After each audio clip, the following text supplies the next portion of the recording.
तो आखिर नेहा के साथ हुआ क्या था जो वो ऐसा कर रही थी?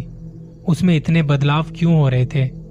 जानने के लिए बस इंतजार कीजिए कहानी के अगले भाग का। अभी तो इस कहानी की शुरुआत हुई है, डर अभी बाकी है।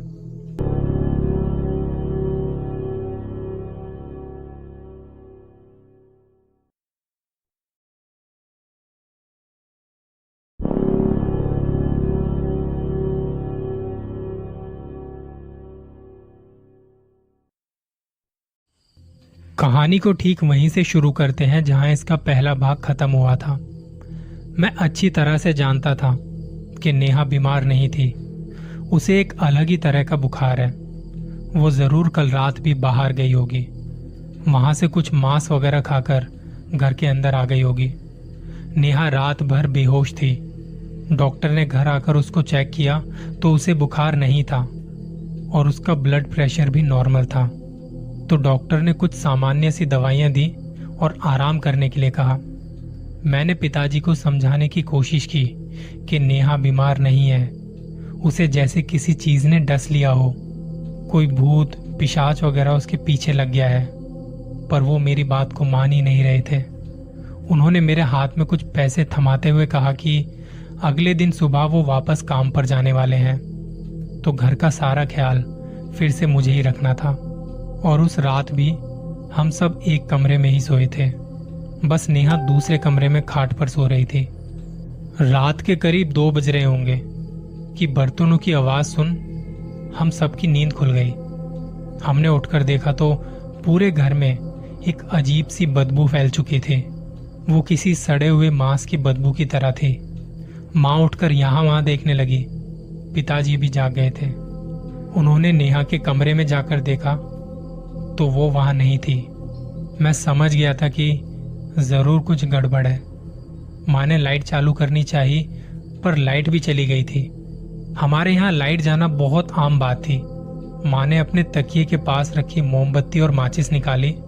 माँ ने उस अंधेरे में मोमबत्ती जलाई और रसोई की तरफ जाने लगी। मैं भी डरते हुए उसके पीछे पीछे जाने लगा। उस मोमबत्ती की रोशनी में कुछ कुछ नजर आ रहा था। वो बदबू इतनी तेज थी कि हमें सांस लेने में तकलीफ हो रही थी, लेकिन फिर भी खिड़की से आती चांद की रोशनी पूरी रसोई में फैली हुई थी। उस रोशनी में हमने देखा कि रसोई में कोई तो था। मैं उसे देखते ही पहचान गया कि ये नेहा ही है। मैं रसोई की चौखट पे ही रुक गया। माँ मोमबत्ती लेकर अंदर चली गई और उसने पीछे से मेरी बहन को आवाज दी, नेहा, इतनी रात को रसोई में क्या कर रही है? भूख लगी थी तो मुझे बता देती। मेरी बहन ने माँ की बात का कोई जवाब नहीं दिया। मैं इस रोशनी में देख पा रहा था कि उसके बाल खुले हुए थे। उसकी सांसों की अजीब सी आवाज को मैं पूरी रसोई में महसूस कर पा रहा था। माँ भी उसका वो रूप देखकर थोड़ी डरी हुई थी। माँ ने थोड़ा आगे बढ़ने की कोशिश की। नेहा इतनी रात को वहां क्या कर रही है? पर सामने का नजारा देख उसकी आंखें खुली की खुली रह गई। माँ ने रसोई की फर्श की ओर देखा तो रसोई में हर तरफ खून ही खून फैला हुआ है और नेहा किसी जानवर का मांस खा रही थी। नेहा के हाथ में एक बड़ा सा चाकू था और वो चाकू से मांस को काट काट कर खा रही थी। वो देख के माँ की आवाज गले में ही अटक गई। माँ बस खड़े के खड़े नेहा को देखे जा रही थी। मेरे कदमों के पास कुछ मुलायम सा महसूस हुआ। माँ भी तब तक पीछे आ गई। मैंने नीचे देखा तो वहां किसी जानवर का मांस खून से लथपथ और शरीर के बाकी टुकड़े पड़े हुए थे। वो देख माँ बहुत जोर से चीख उठी। रसोई में हर तरफ बस खून ही खून नजर आ रहा था, सिर्फ खून ही खून। माँ की आवाज सुनकर पिताजी भी वहां दौड़ के आए।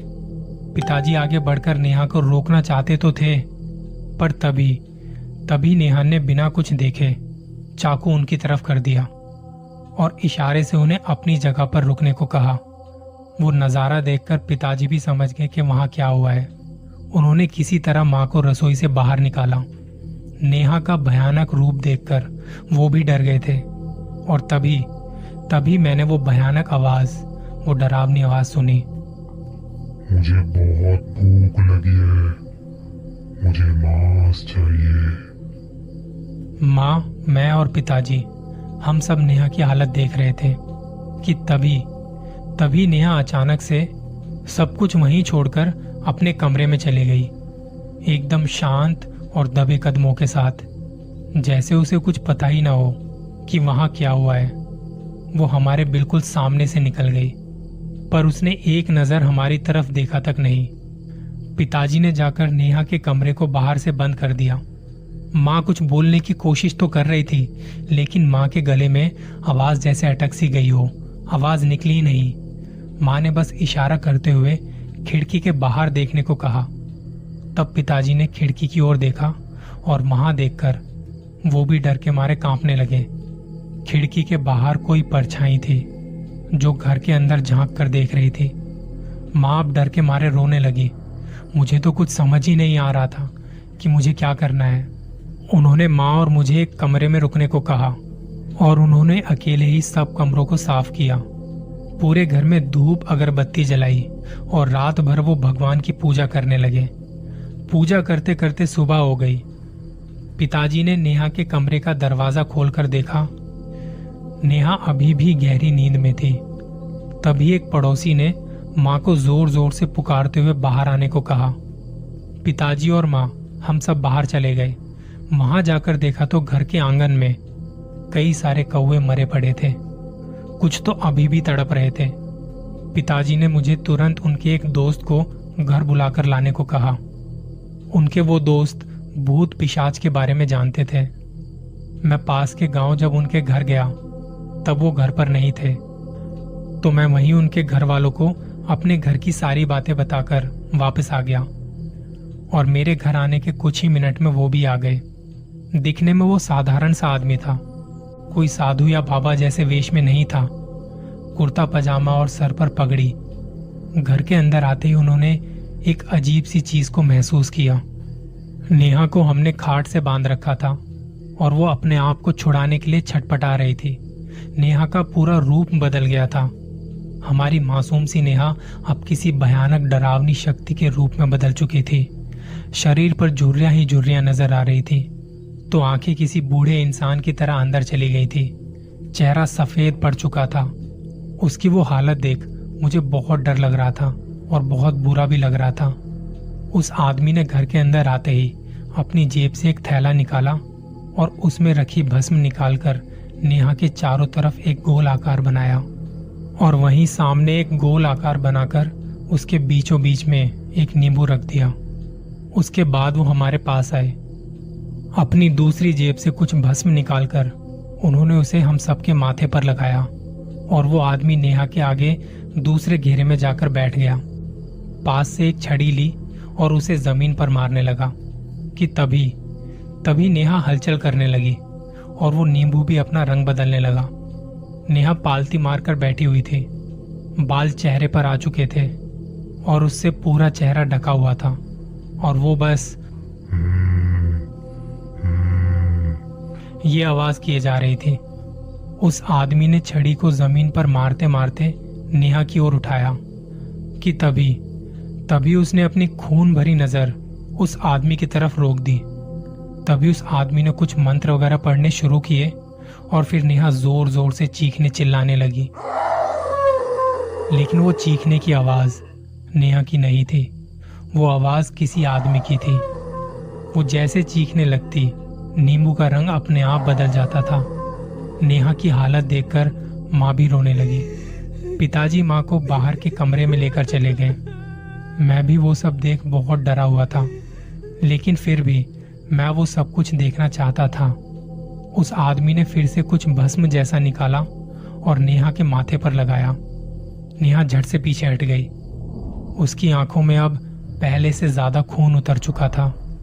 सूखी लाल नजरों के साथ वो एक एक को देख रही थी। कभी बीच में ही सोने का नाटक करती तो कभी चीखती चिल्लाती। इतना सब होने के बाद भी वो पिशाच नेहा के शरीर से बाहर जाने का नाम नहीं ले रहा था। तब आखिरकार उस आदमी ने थोड़ा सा भस्म अपने हाथों में लिया और उसे नींबू पर रखते हुए नेहा के मुंह में दबा दिया और भस्म मुंह में जाते ही वो जोर जोर से चिल्लाते हुए जमीन पर गिर पड़ी। उस आदमी ने तब मेरे पिताजी से कहा कि आपकी बेटी को अब भी पूरी तरह से उस पिशाच, उस बुरी आत्मा से छुटकारा नहीं मिला है। तब उन्होंने एक मंदिर का नाम बताया कि जल्दी से जल्द आपको इसे वहां ले जाना होगा, तभी शायद कुछ हो सकता है। वो पिशाच बहुत ताकतवर है। वो अभी तो चला गया है, लेकिन मौका मिलते ही वो वापस आ जाएगा और आपकी बेटी को पकड़ लेगा। मेरे पिताजी और माँ नेहा को लेकर उस मंदिर के लिए निकल गए। वो मंदिर कहाँ था, कितनी दूर था, मुझे कुछ पता नहीं था, लेकिन रात तक वो घर नहीं लौटे। उस रात मैं अकेला ही घर पर था। बहुत देर इंतजार करने के बाद मैं कमरे में सोने चला गया। मेरा ध्यान बार बार खिड़की से बाहर जा रहा था, तो मैं खिड़की बंद करके सो गया। मुझे भूख लगी है, मुझे मांस चाहिए। एक अजीब सी आवाज में ये शब्द मेरे कानों में गूंज रहे थे। मेरे बिस्तर के पास कोई बैठा हुआ है। रात के उस घने अंधेरे में काले घने बालों से ढका हुआ उसका वो चेहरा और बालों के बीच से दिखाई देती उसकी खून भरी आंखें, जो कि मुझ पर ही टिकी हुई थी। उस सन्नाटे में मैं उसके गले से आती गड़गड़ाहट भरी आवाज सुन पा रहा था। इतने में उसने अपना बायां हाथ मेरी छाती पर रख दिया। हाथ रखते ही मेरी धड़कनें और तेज हो गई। पता नहीं वो क्या करना चाहती थी। और तभी दाएं हाथ से एक छुरा मेरी गर्दन पर रखते हुए मेरी गर्दन पर घुमाया और मैं चीखते हुए नींद से जाग गया। क्या डरावना सपना था। मैं अब भी डर से कांप रहा था। मेरा दिल जोर जोर से धड़क रहा था। मैंने डरते हुए कमरे में यहाँ वहां देखा तो हाथ को हाथ ना दिखाई दे, इतना घना अंधेरा। अपने आप को शांत किया और फिर करवट बदलकर सोने की कोशिश करने लगा। मुझे अब बार बार नेहा का ख्याल आने लगा। मेरी नजर अभी भी खिड़की के बाहर जा रही थी। खिड़की के बाहर से आसमान नजर आ रहा था। चांद की रोशनी से वो आसमान सफेद काला दिखाई पड़ रहा था। कुत्तों के भौंकने की आवाज आ रही थी। कमरे में अकेला होने के बावजूद ऐसा लग रहा था जैसे मैं अकेला नहीं हूं, लेकिन इस भयानक सन्नाटे में बस एक आवाज थी जो इस सन्नाटे को और डरावना बना रही थी। बाहर से आती कुत्तों के रोने की आवाज और गरजते हुए बादल, शायद बारिश होने वाली थी। इन सब में मुझे बार बार ऐसा लग रहा था जैसे कोई अब मेरे सर के पास बैठा हुआ है, जिसके हाथ में धारदार चाकू है और वो बस मेरे सोने का इंतजार कर रहा है। वो मेरे कमरे में कहाँ है ये बताना मुश्किल है, पर इसकी आहट को मैं अब भी महसूस कर पा रहा था। मैंने अपनी एक तरफ से दूसरी तरफ करवट बदली। तब मैंने महसूस किया कि कोई मेरे सर के पास बैठा हुआ है, लेकिन मेरे करवट बदलते ही वो उठकर खड़ा हुआ। मगर वो कौन था? घर पर तो कोई भी नहीं है। तो फिर वो कौन है जिसे मैं महसूस कर पा रहा हूं? मैं अब आसपास होती हर एक आहट को सुनने की कोशिश करने लगा। मैं किसी के चलने की आवाज महसूस कर पा रहा था। मैं सुन पा रहा था। कोई एक कमरे से दूसरे कमरे में चलकर जा रहा था। कभी वो आवाज मुझे दूर जाती सुनाई देती तो कभी मेरे करीब आती और मैं अपने शरीर को सिकोड़ कर पड़ा रहता। जब कभी हमें घर में अकेला होने के बाद ऐसा महसूस होता है तो तुम्हारा दिल कांप उठता है, लेकिन वो क्या है, वो देखने की हमारी हिम्मत नहीं होती। मेरा गला अब तक सूख चुका था। मेरी उठकर पानी पीने की हिम्मत तक नहीं हो रही थी। कुछ देर तक तो मैं ऐसे ही पड़ा रहा। सब शांत होने पर मैंने खिड़की से आती चांद की रोशनी में घड़ी में देखने की कोशिश की। रात के 2:15 हो गए थे।